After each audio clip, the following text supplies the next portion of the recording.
Paz, meus irmãos, bem-vindo ao canal Voz Profética SP.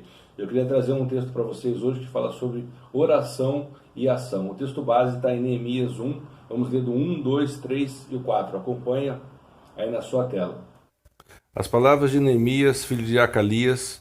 E sucedeu que no ano 20º, estando eu em Suzã, a fortaleza, que veio Hanani, um dos meus irmãos, e ele e alguns de Judá. E perguntei-lhes pelos judeus que escaparam e que restaram no cativeiro acerca de Jerusalém. E disseram-me: os restantes que ficaram no cativeiro lá na província estão em grande miséria e desprezo. O muro de Jerusalém fendido e as suas portas queimadas a fogo. E sucedeu que, ouvindo essas palavras, assentei-me, chorei, me lamentei por alguns dias e estive jejuando e orando perante o Deus dos exércitos. Irmãos, Neemias é o 16º livro da Bíblia. Ele marca o retorno do povo a Jerusalém, essa quando estava sendo reconstruída. Neemias fica sabendo da reconstrução, que o povo iria reconstruí-la, mas também sabia que ela estava sem os muros. Neemias, ele era um rapaz hebreu, ele estava na Pérsia, e neste momento ele pede ajuda a Deus para auxiliar nessa construção. O que acontece? Deus ouve as suas orações, intercede nessa situação.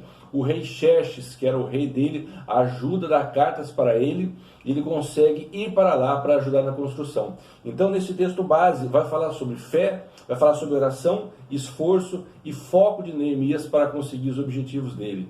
O resumo da história sobre o livro de Neemias, ou pelo menos essa passagem, fala que ele era copeiro. Ele não era uma pessoa de uma patente elevada dentro do reino. Ele era copeiro do rei, ele servia o rei dentro da fortaleza de Suzã, e nesse momento ele fica sabendo que os muros de Jerusalém foram derrubados e todos os seus portões foram queimados. Quando ele fica sabendo o que aconteceu, a palavra fala que ele se assenta, ele chora quando fica sabendo disso. A palavra fala que ele lamenta e jejua. E após esse momento de pranto, esse momento que ele faz essas coisas, ele começa a orar a Deus, a buscar a Deus. E aqui ele começa a tomar uma atitude, ele começa a agir para mudar essa situação. Então, nessa história, eu quero destacar, entre várias lições, pelo menos três lições que a gente aprende. A primeira lição é que todo mundo tem problema. Todas as pessoas de todas as classes sociais têm problemas. O problema vem para o gordo, vem para o magro, vem para o rico, vem para o pobre, vem para o crente, vem para o ateu. O problema vem para todo mundo.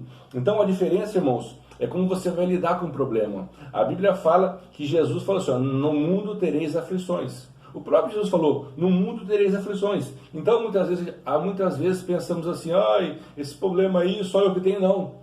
Todas as pessoas têm problemas. Esse problema não era de Neemias, ele estava mais tranquilo na fortaleza, mas era do seu povo, ele tomou sobre si.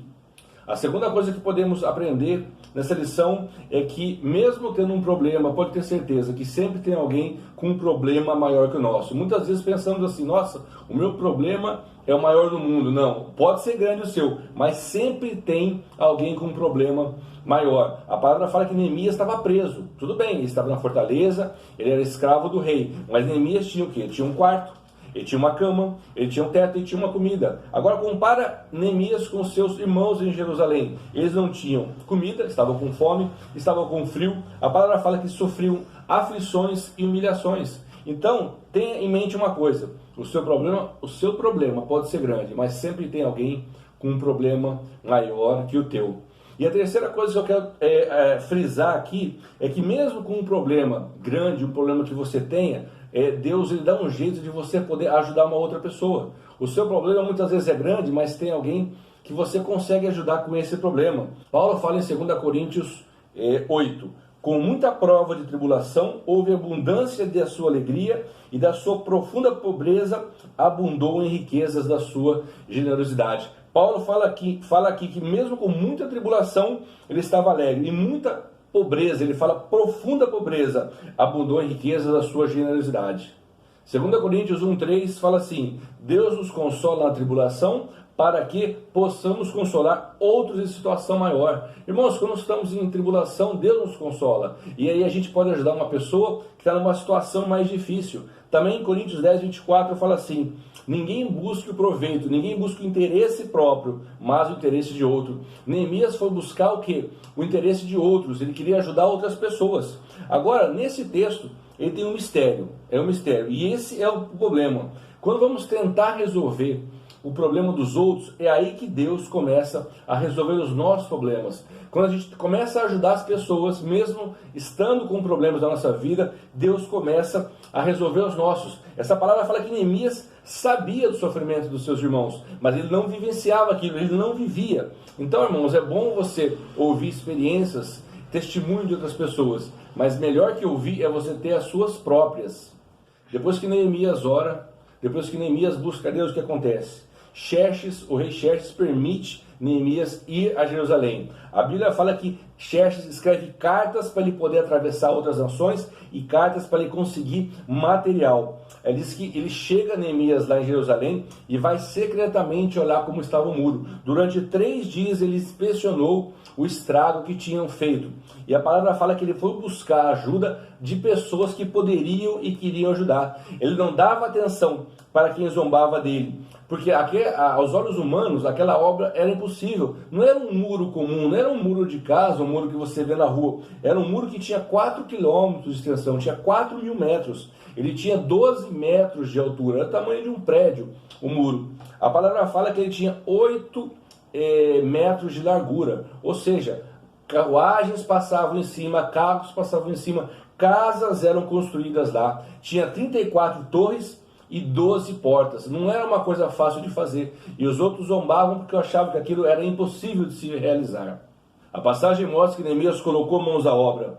Ele construía o templo e vigiava os inimigos. E a palavra fala que ele mantinha cantores louvando a Deus, entoando hinos. Porque quanto ele cantava e quanto ele louvava, Deus fortificava o seu povo, aumentava a sua fé. E em incríveis 52 dias, o muro foi reedificado. Em 52 dias, menos de 2 meses, ele conseguiu reedificar todo o muro. E o mais importante, ele rendeu glórias a Deus. E não esqueça, eu falei no começo, Neemias não era engenheiro, não era arquiteto. Neemias era o copeiro do rei.